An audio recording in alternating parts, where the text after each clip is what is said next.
ఎంతమంది ఉంటారు వాడితో? 100 మంది ఉన్నారు దొరా.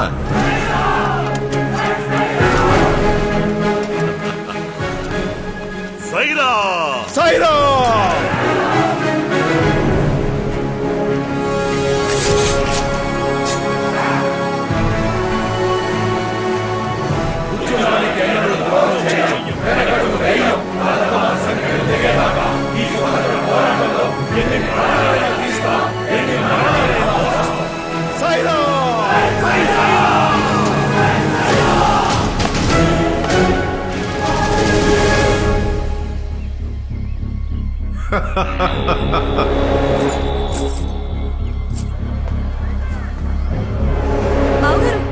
అక్కడ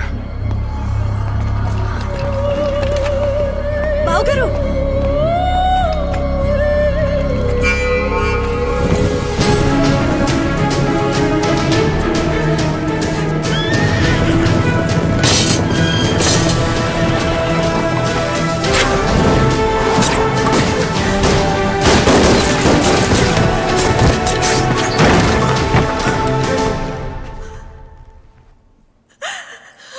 మనం కడపకోటలో దాచామని వాడికి ఎలా తెలిసింది? తమ్ముడు తమ్ముడు అన్నయ్య చేసిన పెద్ద తప్పే. ఏదో ఆశపడ్డాడు. తప్పుకో అన్నయ్య. ఈ ఒక్కసారికి క్షమించు. క్షమించడానికి వాడు చేసింది ఏమన్నా చిన్న తప్ప? రేయ్, నువ్వు ద్రోహం చేసింది నీ తమ్ముడికి కాదు, ఉద్యమానికి.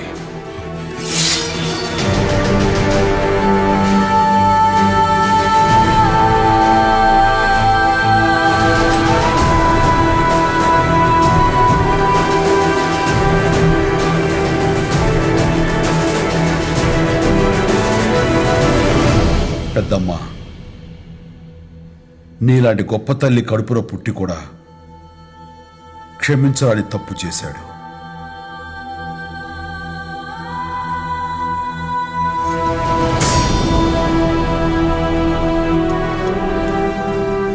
ఏ శిక్ష విధిస్తావో నీ ఇష్టం.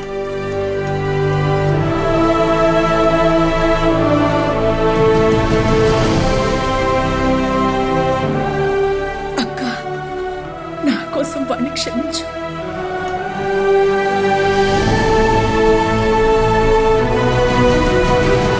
నాలుగు నెలలుగా అడవులు పట్టుకుని తిరుగుతున్నా వాడిని పట్టుకోలేకపోయాం.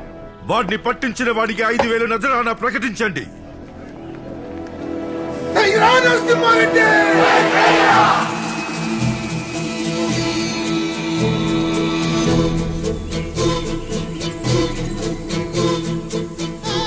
యాడుండాడో నాకు తెలుసు. ఎంతిస్తావు?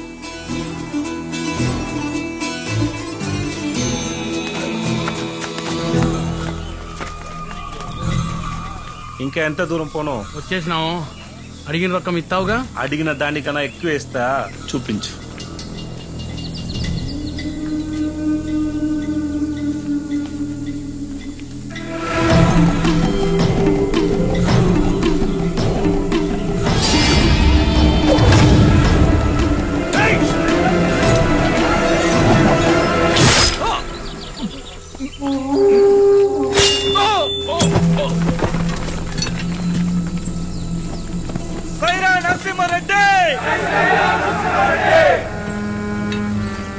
నేను నీకోసం వచ్చాను.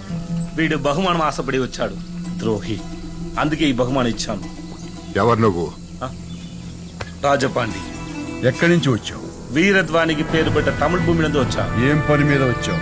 నువ్వు 6 మాసాల నుండి బ్రిటిష్ వాడి మీద యుద్ధం చేస్తున్నావు కదా, ముగ్గులకు సాయం చేయాలని వచ్చా. నన్ను కలుపుకో. రాముడికి లక్ష్మణుడు మద నీకు కూడా ఉంటాను. అది విజయమో వీర మరణము. నువ్వు అరవోడివి, మేము తెలుగోళ్ళం. ఎలా కుదురుద్ది? అందరికి అమ్మ ఒకటేగా, ఎదిగో అన్నలాగా అన్ని కుదిరితే. అర్థమైందా? నరసింహారెడ్డి గురించి నీకెలా తెలుసు? అన్న గురించి ఇంకా తమిళనాడులో అందరికీ తెలుసు. అక్కడ మీరు ఏ ఊరికి వెళ్ళినా సరే అన్న పాటలు వినపడతాయి.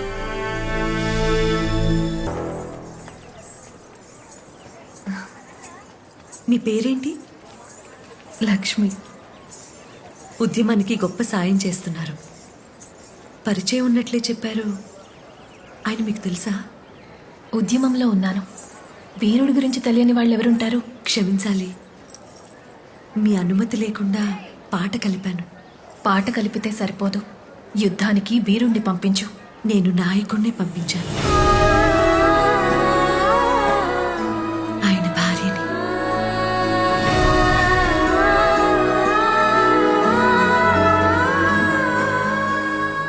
అంటే ఆయన మీతో పోరాటానికి నేను అడ్డనిపించింది. తన్ని స్వేచ్ఛగా వదిలేశాను. ఆయన్ని వదిలి ఉండటం మీకు బాధ అనిపించట్లేదా? జీవితానికి సరిపడా ప్రేమనిచ్చాడుగా. అవును, ఇచ్చాడు. ఇటువు. కొడుకా? అవును. ఒక్కసారి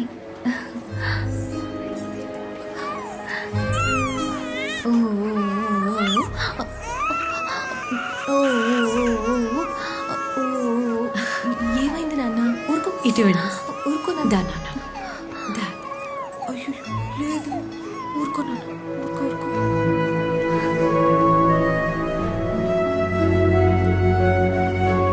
ఎవరికేమివ్వాలో భగవంతుడికి బాగా తెలుసు. మీకు సంసార బాధ్యతనిచ్చాడు, నాకు ఉద్యమాన్ని చాటే బాధ్యతనిచ్చాడు. వస్తాను.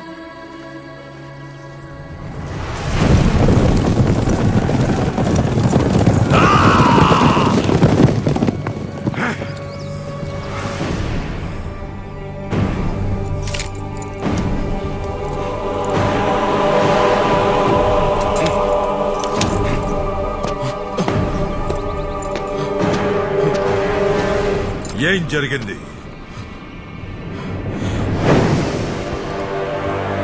ఈ రేనాడు గడ్డకి స్వతంత్రాన్ని ప్రకటిస్తున్నా. భరతగడ్డ మీద తెల్లవాడిని తరిమి తరిమి కొడతాం. వెళ్ళి లండన్కి వినిపించేలా చెప్పు, ఈ రేనాడుకు నేనే రాజుని.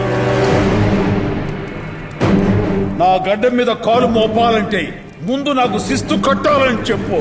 మీరు పోరాడుతుంది బానిసలతో కాదు, స్వతంత్ర భారతీయులతో. వాడి గురించి లండన్ కి తెలిసేలోపు మనం వాడిని ఆపాలి. ఏం చెయ్యబోతున్నాం?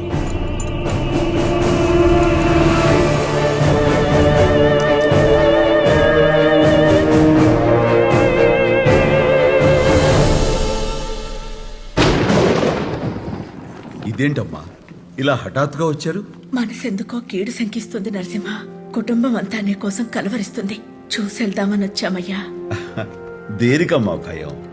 నన్ను కంటికి రెప్పలా చూసుకునే సైన్యం అంతా నా చుట్టూ ఉంది. నేనంటే ప్రాణమిచ్చే వీరారెడ్డి లాంటి మిత్రులు ఉన్నారు. నాకేం కాదమ్మా, నువ్వు ధైర్యంగా ఉండు. వీడిని రాజుని చేయడానికి కాదు నేను కలిసింది. ఏ నాటికైనా రేనాటికి రాజుని నేనే.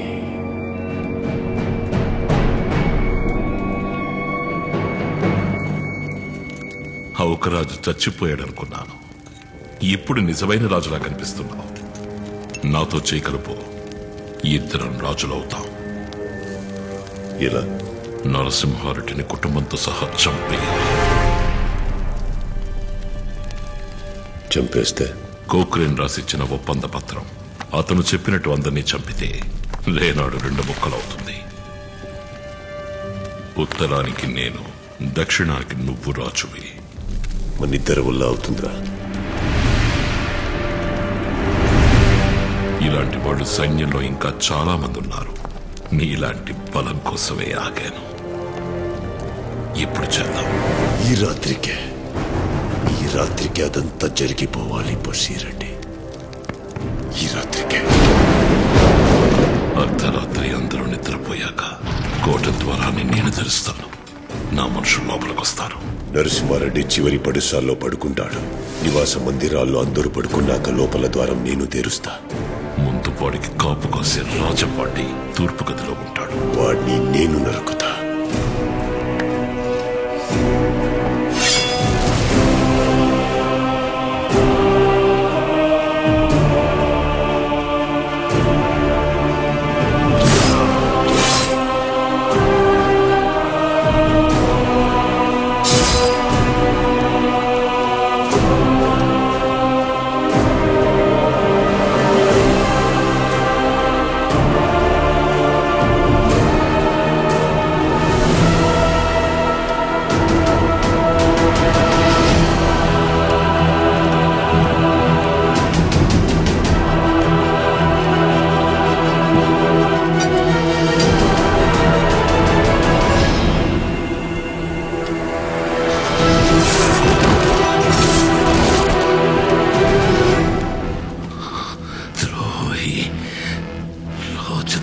చేశావురా? నా రాజుకి నేనెప్పుడు ద్రోహం చెయ్యనురా.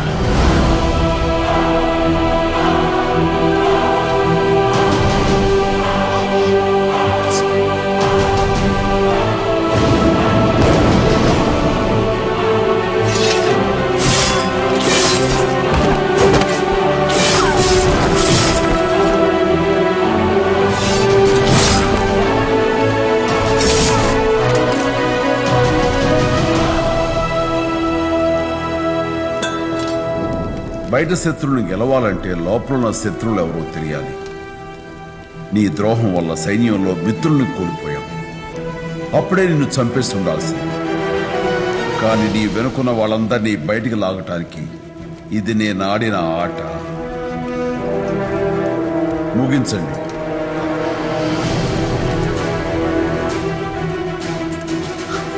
అన్నా గుండెళ్ళవద్దు, వీరుడు అయిపోతాడు. ప్రమాణం చేసి మాట తప్పాడు కదా, అన్నగారికి గొంతులో దించండి.